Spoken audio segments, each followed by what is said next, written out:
Wonderful. Thank you so much, everybody, for joining us for another HRAI webinar. We welcome back Summit Commercial Insurance. They've been with us for a few times, and they are back to discuss employee benefits that build stronger HVAC teams. We've got the return of Candy Cantwell. She's going to be taking us through the importance of employee benefits for both employers and employees with some tips on team building as well. And at this point, I'd like to welcome her to the screen. If she's there. Oh, there we go. Excellent. Thanks for joining us. I am going to actually turn off my video while I present. I always find it's a little bit distracting, but I'll turn my video back on once we're done, just for a bit of Q&A at the end. Wonderful. I see a couple more people join us. So if you're just joining us, this is employee benefits and how they benefit both employers and employees. That's a mouthful. It's probably not even the right title, but we have Summit Commercial Insurance here to take us through the presentation. If you've got any questions, please put them in the chat button below or the Q&A button. We'll get to as many as we can before the hour's out. But I know Candy has a large presentation to share, and she's got a lot of insights to pass on. So I will stop rambling and let her do her thing. Awesome. Thanks. I will just share my screen. Get everything up here. So, hi, everyone. Thanks so much for joining us today. We are really excited to have you here, and a huge thanks to HRAI for giving us this space to present to you. Over the next hour or so, we'll be chatting about some key ways to modernize your employee benefits and how to make sure they truly support your team. Just a quick note before we get started, everything that we're going to talk about today is meant to be informative. It's not personal or legal advice. We want to share some ideas and strategies, but make sure to talk to your benefits advisor or legal team before making any big changes based on what we cover. We are here to spark some ideas and to help you think about how to improve your benefits offering. So hopefully you'll walk away with some useful takeaways. So let's jump in and get started. Here's what we're going to walk through today. Whether you're managing HR or running the company yourself, this agenda is designed to give you real, practical insight into employee benefits, what matters, what works, and what to watch out for. We'll start with the basics. What exactly are employee benefits? In our world, it's not just about medical or dental. It's about looking after your crew physically, financially, and mentally. Whether that's offering health coverage, mental health supports, or something like disability insurance or retirement planning, these are all things that can make a difference in keeping a skilled and motivated team. Next, we'll talk about why offering benefits makes good business sense, especially in the trades. Good workers are in high demand, and keeping them isn't just about pay. Offering even a basic benefits program can set you apart when recruiting, help retain the people that you've trained, and reduce time lost to injuries or burnout. There is a lot of misinformation out there, like benefits are only for big companies, or my workers don't care about this stuff. We'll break down some of those myths and show how even small to mid-size employers can offer meaningful, cost-effective programs and why your employees actually do care. Designing the right plan doesn't mean throwing money at everything. It's about choosing the right mix. What do your workers actually need? What sets you apart as an employer of choice? We'll walk through how to think about this without overcomplicating it or breaking the bank. And even with good intentions, things can go sideways. So we'll touch on some of the common mistakes that we commonly see. And finally, we'll wrap up by talking about how to choose the right benefits advisor, someone who understands benefits, knows your budget realities, and is there to advise, not just sell. This session is about helping you build a more resilient workforce, one that sticks around, shows up healthy, and feels supported.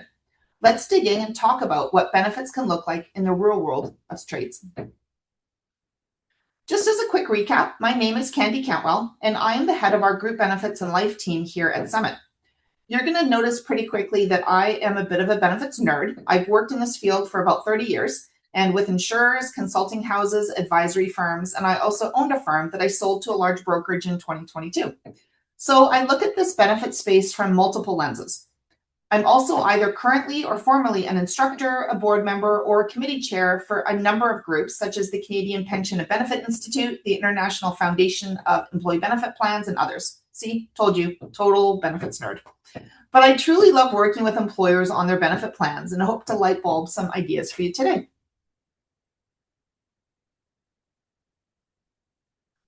Excuse me. If you're an HR professional or a business owner in the skilled trades industry, you already know your team is your greatest asset. Trades requires physical stamina, mental sharpness, and financial security. And that's where employee benefits come in, not just as perks, but as essential tools to attract, retain, and support a strong workforce. Let's start with physical health benefits. In the trades, your employees rely on their physical health every single day, whether it's working with heavy equipment, doing repetitive tasks, or being on their feet for hours. Their bodies are their tools. That's why coverage for prescription drugs, paramedicals such as massage, physio, and chiropractor, vision, and dental care aren't luxuries. It's protection for the backbone of your business. These benefits can reduce downtime, prevent injuries from escalating, and keep your crew job ready. Next up, mental health. Working in skilled trades can be high pressure. Long hours, physical demands, and job site risks all take a toll. More businesses are recognizing that mental health is just as important as physical safety. And that's why benefits like access to psychologists or counseling, employee assistance plans, and virtual healthcare options are gaining traction. These programs help employees manage stress, avoid burnout, and stay focused on the job. And finally, financial health. Tradespeople are often thinking long-term about supporting their families and planning for retirement. Financial benefits provide peace of mind and show that your company is invested in their future.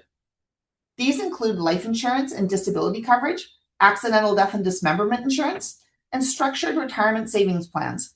In industries where physical risk is real, these benefits are a mark of respect and a smart investment in workforce stability. Let's talk about why offering employee benefits isn't just a nice to have. It's a smart business decision. First, benefits help you attract and retain top talent. In today's competitive job market, candidates are looking beyond salary. Benefits often tip the scales in your favor. Second, offering benefits can be more cost-effective than increasing wages alone, thanks to the tax advantages they provide for both employers and employees. Third, when employees feel supported through benefits, they're more engaged and productive at work. And lastly, a well-structured benefits package sets you apart in your industry, giving your business a clear competitive advantage. So let's go into a bit of more detail on each. Let's dive into one of the most pressing challenges facing businesses in trades today, attracting and retaining qualified talent.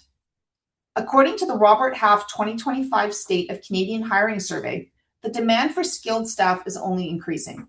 Nearly half of Canadian employers, or 48%, are actively looking to add permanent staff. Another 49% are trying to backfill vacant roles, and 54% are hiring contract staff to meet project demands. This surge is driven by a mix of company growth, employee turnover, and a wave of new projects. Now, if you're in the skilled trades, these numbers hit even harder. So let's talk about the industry-specific shifts that we're seeing. The ESDC projects that 700,000 tradespeople will retire by 2028. That's a massive loss of knowledge, experience, and capability walking out the door. Compounding this, in Ontario alone, over 50% of the current trades workforce, including apprentices, are already 55 years of age or older. And here's another layer to consider: representation. According to Canada's Building Trades Union, only 4% of the construction workforce is female. That's a huge untapped talent pool.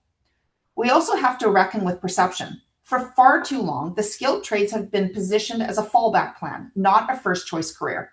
This image is changing, but slowly, and it's up to all of us to be part of that shift. So the question becomes, how do we as HR professionals and business owners build strategies that not only attract new talent, but also make them want to stay? In the trades, we know how important it is to keep good people on the team. But let's face it, wage increases only go so far, and taxes eat up a big chunk before that extra money even hits the employee's account. So for example, the average BC wage is around $53,000. If you offer a 4% raise, that's only about $64 extra per paycheck after taxes. On top of that, as an employer, you're paying more in payroll taxes, workers' compensation premiums, and health taxes. So, really, who's winning here? Instead, think about enhancing your benefits program. Things like extended health, dental, or even critical illness coverage.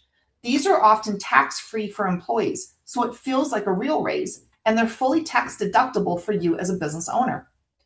In a tight labor market where every contractor and trade shop is competing for skilled workers, this is potentially how you stand out.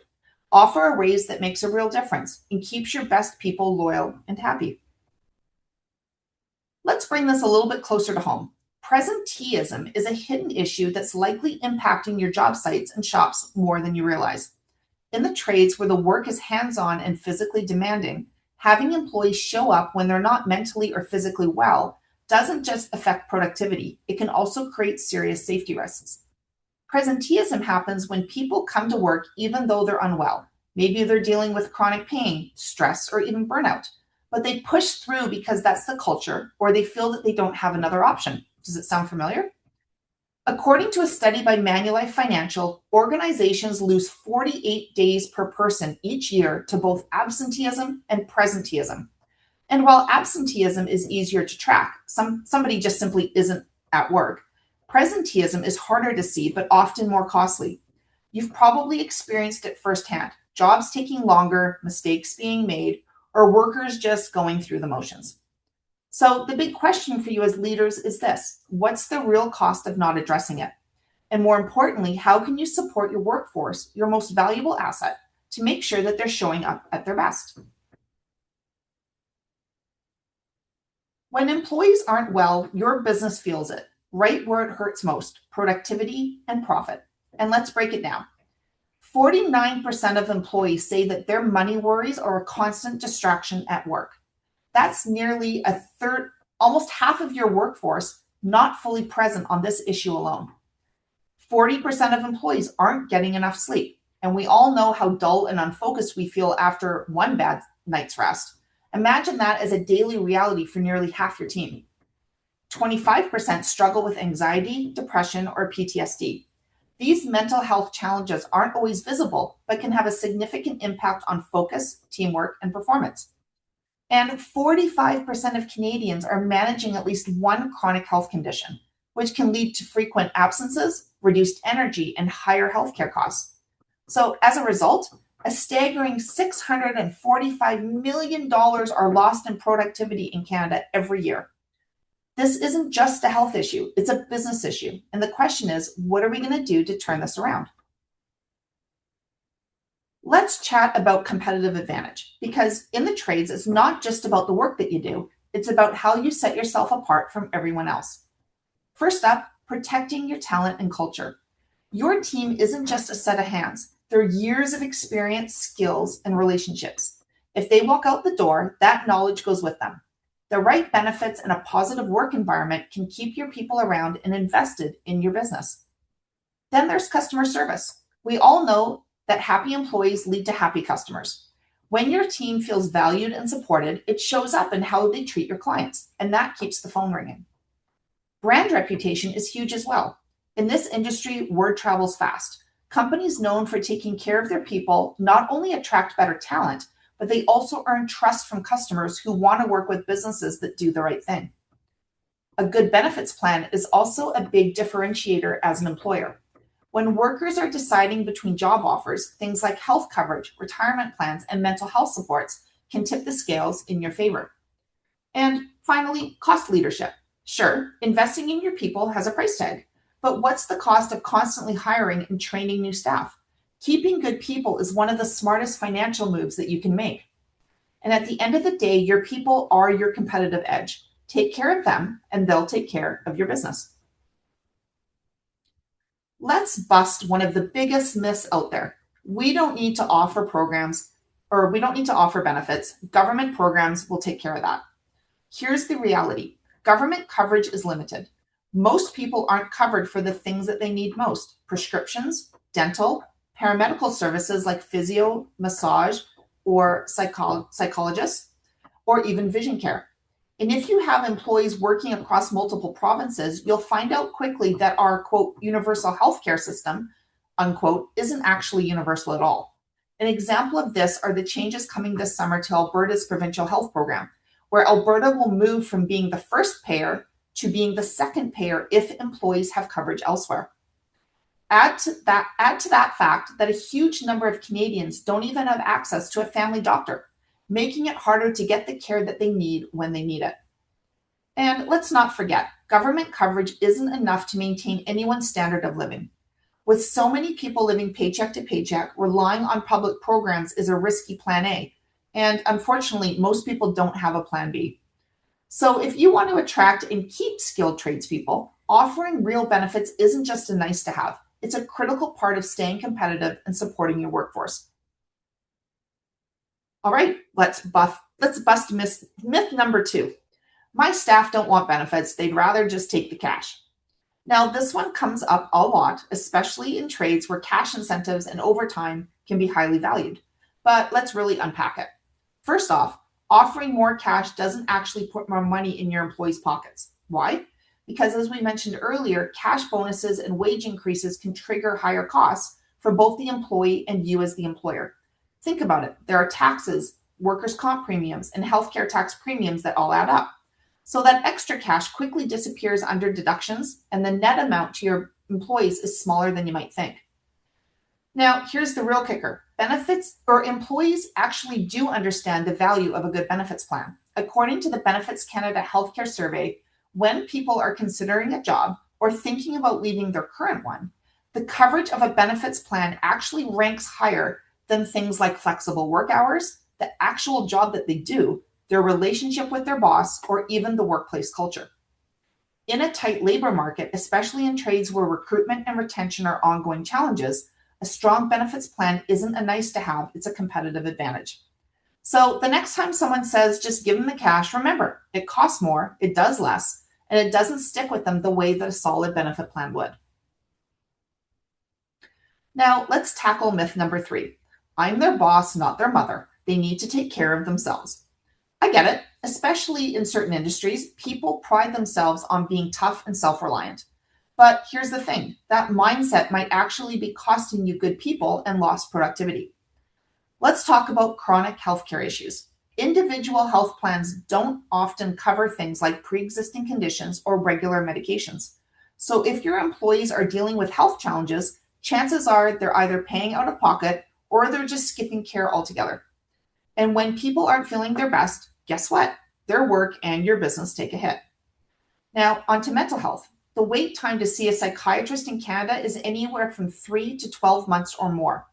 And if they try to see a psychologist, that's completely out of pocket, costing anywhere from $150 to $250 or more.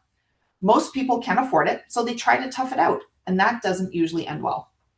And let's be real about retirement savings. The average 65-year-old Canadian only has about $272,000 saved. Experts say you should have 10 to 12 times your annual income put away by the time you retire. So if someone's making $100,000 a year, they should have at least $1 million saved, but most people are nowhere near that. So is offering benefits about babysitting your team? Not at all. It's about giving them the tools to actually take care of themselves so they can stay healthy, keep showing up, and helping your business thrive. When you're evaluating or building out your benefits plan, there are some key design considerations you want to keep top of mind. First, focus on coverage that protects.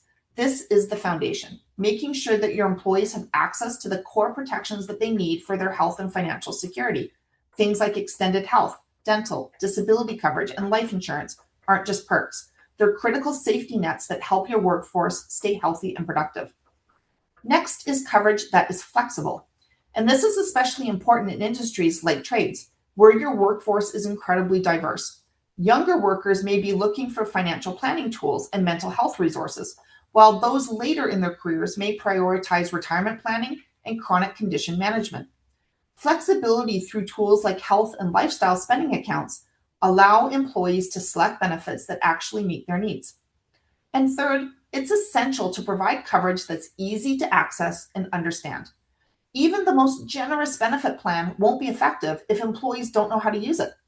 Think about how you're communicating the plan, how easy it is to enroll or to make claims, and whether digital tools are available to simplify the process. These design considerations aren't just nice to have, they're what make the difference between a benefit plan employees ignore and one that they truly value. So let's start by diving deeper into the first key element of plan design, coverage that protects. When we talk about protection, we're really looking at three distinct layers. First is true insurance. These are the serious, often catastrophic events that can significantly impact an employee's life and financial well-being. This includes things like life insurance, accidental death and dismemberment, disability coverage, critical illness insurance, out-of-country coverage, and high-cost prescription drugs. These are the safety nets that provide real financial protection when life takes an unexpected return. Next, we have coverage. Excuse me. Next, we have coverage for everyday needs. This is the coverage employees use more frequently. Things like prescriptions, dental care, mental health services, paramedical supports like physio or massage therapy, eye exams, and medical supplies. While these aren't catastrophic events, they directly impact your employees' day-to-day well-being and quality of life. And finally, there's a growing expectation for employers to assist with savings. This isn't traditional insurance, but it's becoming an increasingly important part of a comprehensive benefits plan. Think about supporting employees with retirement savings, helping them plan for major life milestones like home ownership, preparing for a rainy day, or even funding education for themselves or their families. A well-rounded benefits plan doesn't just focus on one of these areas, it considers all three. And that's how you create true financial security and peace of mind for your workforce. Now, let's talk about flexibility. And no, I'm not asking you to touch your toes. I'm talking about the flexibility in your employee benefit plan. In the skilled trades, we know how diverse our workforce really is. On any job site, you might have a 60-year-old journeyman working alongside a 22-year-old apprentice. And guess what? Their needs couldn't be more different. For our seasoned workforce, so traditionalists, boomers, and Gen X, they're often thinking about the long game. They're looking for comprehensive coverage, chronic disease management, and support for things like retirement and even elder care or sandwich generation issues. These benefits help them stay healthy and confident as they approach the later stages of their careers. But on the flip side, our younger crew, millennials and Gen Zs, are navigating completely different challenges. Mental health supports and financial wellness programs aren't just nice to haves, they're expected. They're looking for things like telemedicine options because let's face it, they're so plugged in that they don't understand sitting in a waiting room for hours when they don't have to. Student loan assistance, parental leave, and financial wellness programs are also top of mind because affordability and life balance are huge issues for them. So what's the takeaway here? One size fits all benefits, just don't cut it anymore. If you want to attract and keep top talent across all age groups, your benefit program needs to be as flexible as the people that it serves. And the good news, there are creative ways to build a plan that works for everyone without breaking your bank. Ask yourself, is your current plan meeting the needs of a potential 5 generations in your workforce? If not, maybe it's time for a fresh look. Now let's talk about something we all appreciate, when things are just easy. Because let's face it, managing benefits shouldn't feel like assembling furniture without instructions, right? First off, clear benefit communications. Your team shouldn't need a dictionary or a magnifying glass to figure out what's covered. When we communicate benefits clearly and simply, employees actually use them, which is the whole point. Next, easy to use insurer portals. If logging into a benefits portal feels like cracking a secret code, that's a problem. The right provider offers intuitive platforms where employees can find what they need in just a few clicks, saving time and frustration for everyone.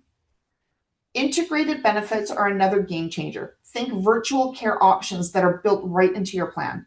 Whether it's mental health support or quick access to a healthcare provider, integrated solutions make it easier for employees to stay healthy without jumping through hoops. And let's be honest, sometimes things just go sideways. Claims get denied, coverage questions pop up, and people get frustrated. That's where having real accessible support makes all the difference. Because when employees know that someone's got their back, even the messy situations feel easier to handle. So remember, coverage doesn't have to be complicated. When it's clear, accessible, integrated, and well supported, it becomes something that your team actually values and uses, and that's a win for everyone. As we move forward, it's important to also recognize some common pitfalls in benefit plan design and administration that can undermine your efforts. These aren't issues to overlook, and we'll explore them in more detail in the coming slides. But for now, let's quickly touch on a few key challenges. The first one is a poorly designed disability program, which often fails to cover the full spectrum of employee needs. The lack of chronic health coverage, which leaves gaps for conditions that require ongoing care. Missing mental and financial supports, which are critical to your employees' overall well-being, but often get left out of benefit plans. And finally, the one-size-fits-all plan design, which fails to address the unique needs of a diverse workforce. So we're going to break these down further and discuss how to avoid them as we continue. Let's dive deeper into each one in the next section. One of the most common pitfalls I see in benefit plan designs is poorly designed disability programs. Let me show you an example of where things can go wrong and how it leaves employees and employers vulnerable. Imagine that you have a long-term disability plan where the benefit is calculated as a flat 66.7% of the employee's gross monthly earnings. On the surface, this might seem fine, right? A 2/3 replacement of earnings sounds like good coverage. But here's where it falls short. The maximum benefit under this plan is capped at $4,000 per month. This means that employees who earn more, say someone whose 67% is $6,000 a month, they're only getting $4,000. The benefit is non-taxable, meaning that the employee pays 100% of the premiums, but the benefit when received is tax-free. Now, there's something called a non-evidence maximum or a non-evidence limit. What does that mean? It's simply the maximum amount of coverage someone can get under the plan without medical underwriting. In this example, it matches the maximum of $4,000. In addition, the employer decided to extend the waiting period on their long-term disability plan as it saved them 2% on their LTD rates. So now employees use the full EI benefit of 26 weeks before transitioning to the LTD plan. And this contract only insures base salary. What does that mean for employees who earn bonuses, commissions, or overtime? Well, those extra earnings won't be covered under this plan. If an employee regularly works overtime or earns a significant part of their income through commissions, this leaves a massive hole in their coverage. So while this type of LTD plan might appear adequate at first glance, when we apply this plan to an example, let's see where it falls short. Let's transport ourselves to Dunder Mifflin, a paper company who has a range of employee types: hourly, salary, commissioned, and management. Pam works as a receptionist with a salary of $55,000 per year. Next, we have Daryl, a warehouse manager earning $28.85 an hour with a total salary of $72,000 last year. Then we have Jim, a sales rep earning $70,000 a year with additional commission income that pushes his total earnings to about $120,000 in 2025. And finally, we have Michael, a regional manager with a salary of $110,000 per year, plus bonuses. So he totaled $158,000 in earnings last year. So let's take each employee and see what happens to them under the LTD program we just ran through. Pam earns $4,583 per month or $1,058 per week. On employment insurance, her calculated benefit is $582 a week, which covers 55% of her income. The flaw here is that the employer opted to extend the waiting period to align with EI's new waiting period. So for long-term disability, Pam is eligible to receive 67% of her income, but the extended waiting period means that Pam is missing out on $1,143 in disability income, which is tax-free, by the way. That gap is even wider when you consider that EI is considered taxable income by the CRA, but the benefit under the LTD plan is a tax-free one. So if you work that calculation for all your employees, was that 2% premium savings really worth the loss when you break it down? For Daryl, Jim, and Michael, the situation is more complex. If any of them needs to go on EI, they don't receive 55% of their income like Pam. They only get between 53 and 24% because the benefit caps out with EI at $729 per week. As well, the extended waiting period results in a $2,000 or more benefit loss for each of them. While their financial situation improves slightly once they transition to LTD, there are still two significant design flaws holding them back. Excuse me. One is the $4,000 benefit maximum, and the other is that the policy only covers salary. As a result, Daryl's LTD benefit increases from 50% of his earnings to just 56%. Meanwhile, Jim and Michael see a 9% increase, but their replacement rates are much lower than Pam's at 39 and 30%. So I don't think many HR professionals or business owners want to have that difficult conversation with a high income, higher valued employee who, on top of being unable to work, is now financially and mentally stressed because of the limited financial support that they're receiving. When we're talking about modernizing your LTD plan, one of the most important changes is the graded benefit formula. This approach takes into account marginal tax brackets, which helps to ensure that a higher income employee isn't left in a situation where they're paying for a benefit that they can't fully access when they need it most. This adjustment makes sure employees are receiving an income replacement that truly aligns with their earnings. Next, consider reducing the waiting period back to 17 weeks.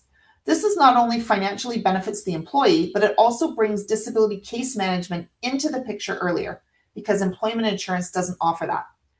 The sooner an employee can access support, the better the return to work outcome. Early intervention helps reduce long-term disability claims, ultimately benefiting both the employee and the business. Excuse me. Now, if your employees receive commissions, regularly paid bonuses, or even income from holding companies, those should be included in the LTD benefit calculation. Here's my rule of thumb.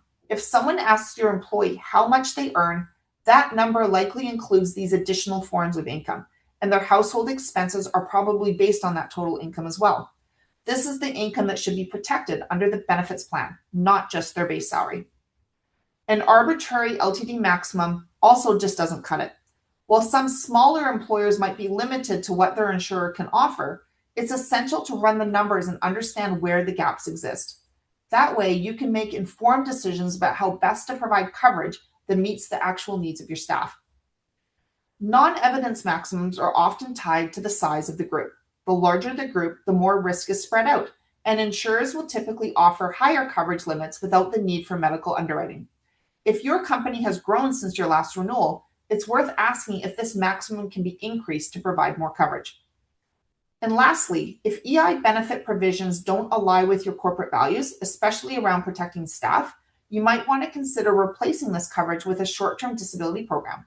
Alternatively, you can top up EI through Service Canada's EI subplan, which is free to implement, can be tailored to fit multiple employee classes, and if there's no claims, there's no cost to you. Excuse me. By making these updates, you ensure that your benefit plan is not just in line with industry standards, but actually is working to protect your employees' financial well-being in a comprehensive way.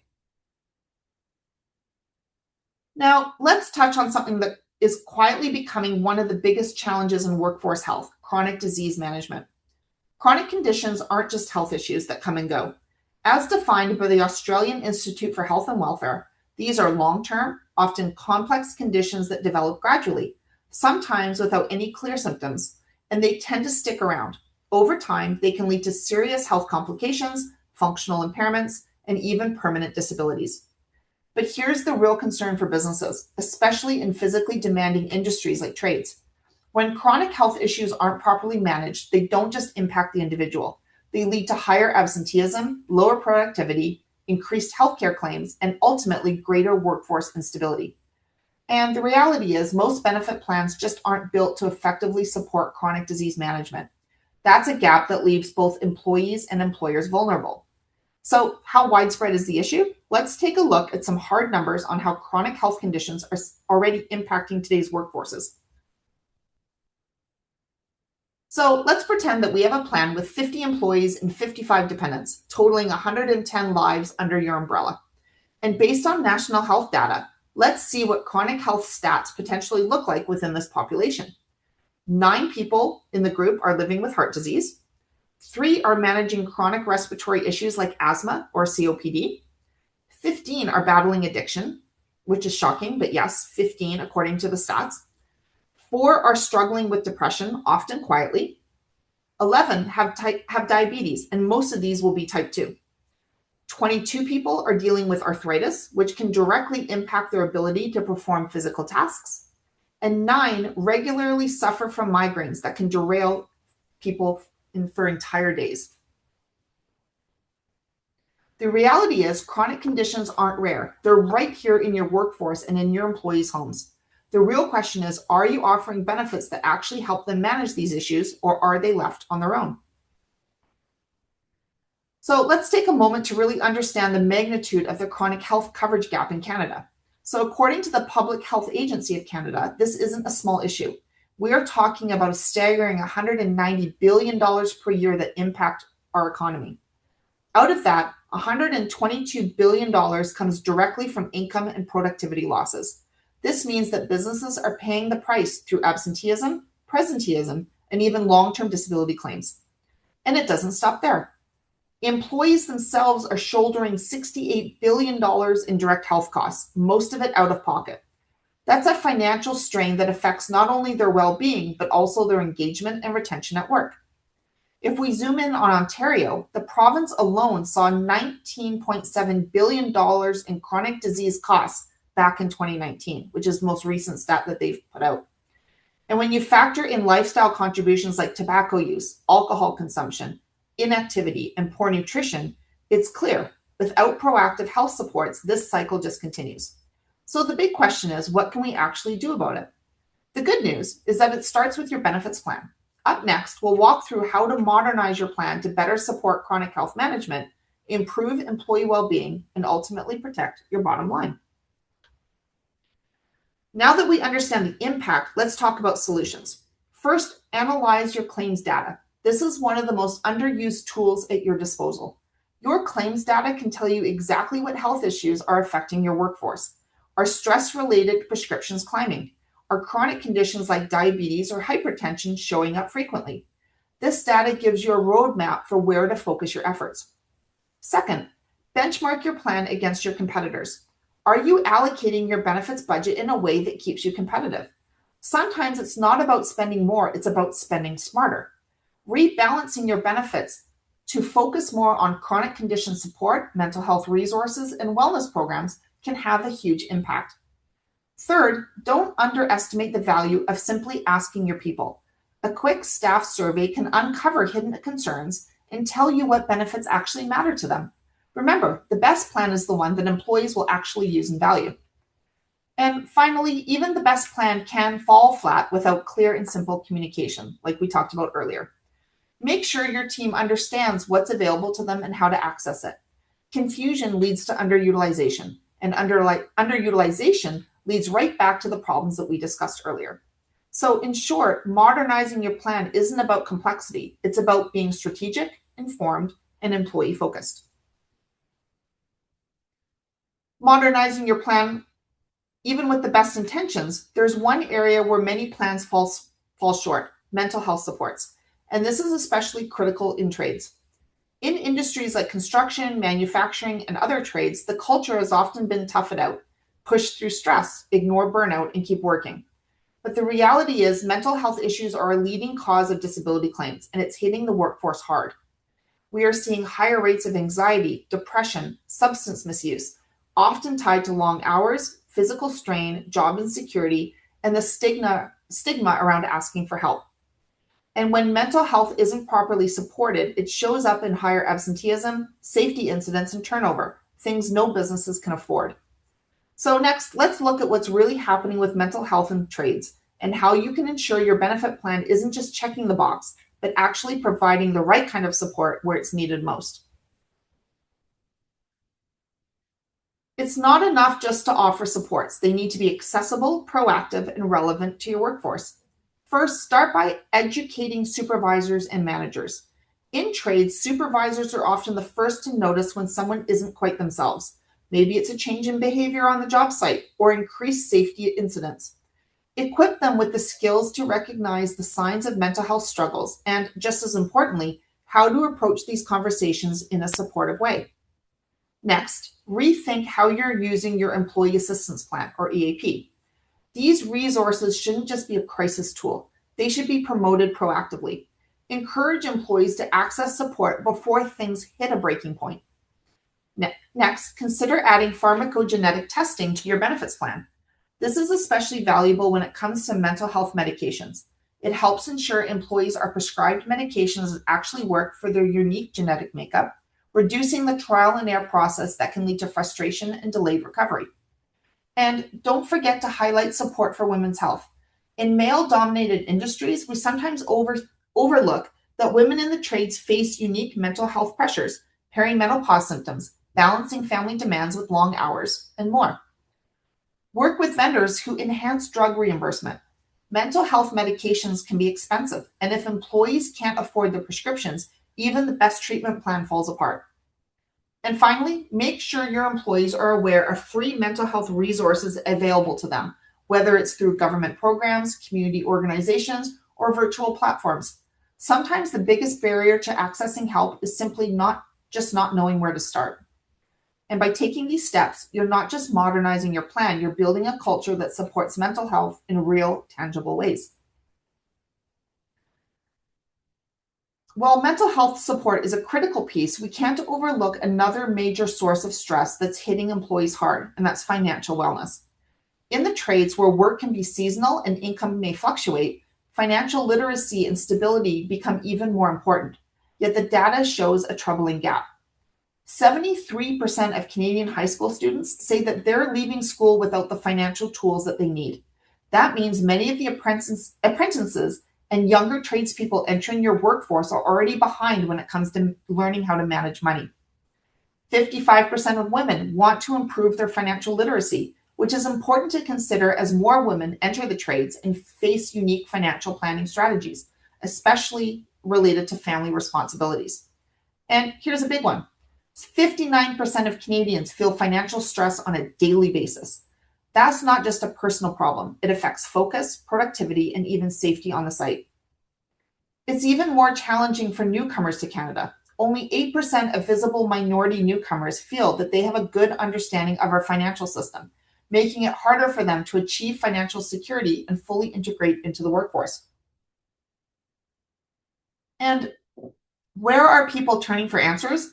Increasingly, and unfortunately, it's social media, which isn't always the most reliable or accurate source of financial advice. And the bottom line is this: financial stress is a hidden productivity killer. And by integrating financial wellness resources into your benefits plan, you're not just helping employees build more secure futures, you're directly supporting their mental health and workplace performance. So next, let's talk about practical ways to bring financial wellness into your organization. So how do we turn that financial stress into financial confidence? Just like with mental health, it starts with modernizing your benefits plan to provide real, practical support. First, look at ways to offer financial saving tools directly through your benefits. Whether it's RSPs, TFSAs, or other retirement savings plans, provide options that meet employees where they are in their financial journey. And if you're in a position to do so, even small employer matches can go a long way in encouraging participation. Next, make sure that you're highlighting financial counseling options in your EAP. Many employees don't even realize that this support exists within their current plan, or they think EAPs are only for acute mental health situations.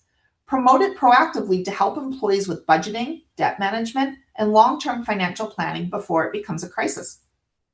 Provide trusted resources for everything from savings and investing to retirement planning, and be sure you're using credible sources like CPA Canada or FC Canada to cut through the noise of unreliable financial advice circulating online. Consider leveraging health spending accounts to help staff reduce out-of-pocket health and dental expenses. That frees up their income for other financial priorities. And finally, think about the power of a lifestyle or a wellness spending account. With these accounts, you can support employees in ways that directly improve financial literacy and security, like reimbursing costs for will preparation, financial advisor consultations, continuing education courses, or even paying down student loans. The goal here is to give your employees the tools to not just survive financially, but to thrive. And when you do that, you'll see the positive ripple effects across mental health, engagement, productivity, and retention. Now, here's where many organizations hit a wall, even with the best intentions. They're still using one-size-fits-all plan designs. But let's be honest, when it comes to trades, one size definitely doesn't fit all. These outdated plans are often built for office environments, not job sites. They lack the flexibility to meet the unique needs of your workforce, whether that's supporting a young apprentice trying to manage debt, a seasoned tradesperson thinking about retirement, or a working parent balancing family demands. And here's the reality. If your plan looks the same as your competitors, what's stopping your people from jumping ship for $1 or two more an hour? Your benefit plan should be a tool for retention and differentiation, not just a box that you check. Even worse, some of these old plans are unintentionally discriminatory. They don't reflect the diversity of today's workforce, ignoring the unique needs of women in the trades, cultural considerations, or the fact that not everyone's path to financial and physical wellness look the same. So if you're serious about standing out as an employer of choice in the trades, it's time to rethink your plan design. Up next, we'll show you what a modern, flexible, and inclusive benefit plan also looks like. So how do we break out of that one-size-fits-all mindset and build a plan that actually works for your business and your people? It starts with benchmarking your current plan against competitors. You need to know where you stand. Are you offering more, less, or exactly the same as everyone else in your industry? And more importantly, what you're offering align with what your workforce actually values? And that's why it's critical to survey your employees. Don't assume that you know what they want. Ask them directly. The needs of a 25-year-old are going to be very different than someone approaching retirement. Next, take the time to understand your renewal and your claims data. This is valuable insight into what benefits are actually being used and where there may be gaps. Be intentional about including women's health and gender affirmation coverages. The trades are evolving, and your benefit plan should reflect and support the diversity in your workforce. Like we discussed earlier, revisit your disability program. Are you providing enough support to help employees return to work safely and sustainably after injury or illness? Or are gaps in coverage making recovery harder than it needs to be? And don't forget about employees who are transitioning to retirement. Many want to scale back their hours gradually. Make sure that they still have access to valuable benefits during that phase. That might include lower hour eligibility policies or offering spending accounts that give them flexibility to choose the supports that they need most. And finally, build in that flexibility with spending accounts. Health and lifestyle accounts empower employees to choose what's most valuable to them. And at the end of the day, a modernized plan isn't just a benefit, it's a strategic advantage in attracting and keeping the skilled talent your business depends on. Of course, building the kind of modern, flexible, and effective plan that we've been talking about doesn't happen by accident. It starts with choosing the right advisor. Look for someone with industry experience and the right credentials, someone who understands the unique challenges of your workforce and can tailor solutions specifically for your teams. You also want an advisor who offers guidance, not just products. If every conversation feels like a sales pitch, that should be a red flag. The right advisor will help you navigate plan design, cost management, and long-term strategy, not just hand you a brochure. Make sure that they offer a breadth of services. Your business and workforce are evolving, and your advisor should be able to support everything from traditional benefits to mental health programs, financial wellness, and diversity and inclusion initiatives. And don't underestimate the value of a strong insurance carrier relationship. A well-connected advisor can negotiate better rates, advocate on your behalf during renewals, and bring you competitive options you might not access otherwise. And of course, compensation transparency matters. You should know exactly how your advisor is being compensated and whether that's aligned with the advice that you're receiving. And finally, ask yourself, does this advisor truly fit with your corporate values? Are they investing in the long-term well-being of your people, or are they just checking boxes? Because when you choose the right advisor, you're not just improving your benefits plan, you're investing in the future success of the business and the people. And before we move to Q&A, I just wanted to highlight Summit in the HRAI Member Advantage program. Our partnership with HRAI provides members with access to a wide range of insurance solutions, whether it's cyber, commercial, liability, directors and officers, builders risk, and more. If you think I'm a nerd, our commercial team loves to nerd out on their side as well. You can learn more and access solutions either through our website at summitcover.ca or via the Member Advantage program. Thank you so much for spending part of your day with me, and I hope that you have found this webinar helpful as you work on building a strong, resilient, and dedicated workforce. To learn more or to reach out, please feel free to scan the QR code on this slide. So now we have some time for Q&A. Wonderful. Thank you so much, Candy. just in terms of recording, and we'll send that QR code as well out in the article that we do about this webinar and follow-up emails. But oh, there she is. There I Wonderful. am. Thank you so much for joining us. And I recognize a few of those employees from the office. There we go. Great show. I've seen it about 2 or 3 times now. So if you got a question, I know we're kind of running up for time, but if you got a question for Candy, please place that in the chat. Otherwise, like I said, we will be look out for the HRI newsletter. We will be putting that QR code in there as well as any follow-up you can to reach out to Candy as well. Questions always seem to come up as soon as we end. So if your question comes up later in the day or at a different time, please feel Yep. free to reach out and we'd be happy to help out. Wonderful. I think we'll leave it there then. I think we're good. If anyone's got a question, put her in the Q&A box for now. Boop, boop, boop. Maybe a question for you, Candy. Do you see any emerging trends when it comes to employee benefits or anything that interesting that people are asking for when it comes to trend or benefits? I would say that we still have a bit of a lingering effect, which started during the pandemic, of Hmm. mental health supports like employee assistance programs, groups that hadn't Hmm. had them before. We'd had a big rush of clients that looked at that. I would say one of the biggest trends right now is financial programs. So just Hmm. even offering solutions to or options for employees, whether it's offering a voluntary RSP program or a tax-free savings account. It doesn't necessarily mean that you as the employer have to contribute money towards it. But Hmm. if employees have an option to start saving for retirement that comes off their paycheck before it hits their bank account, the odds are that they will save more, which just means that their retirement savings grow quicker over time. And it just the easier you can make it for people, the easier it is to do it. So Yeah. I like what you're saying about anything you can do to keep people on your team, right? If they're going to go across the road for a yeah, couple bucks more, it's benefits that can really kind of make that difference for them. yeah, absolutely. And it's Um, just a really tax efficient way to do that. So mhm. And in HVAC, I mean, obviously, labor retention, attraction is a major issue, just like all trades. So yeah, any of that counts for sure. All yeah. right. Great to see you again. We will hopefully talk later, but thank you so much for sharing your insights. Thanks everyone. Have a great long weekend. Likewise. Take care. Cheers. Bye.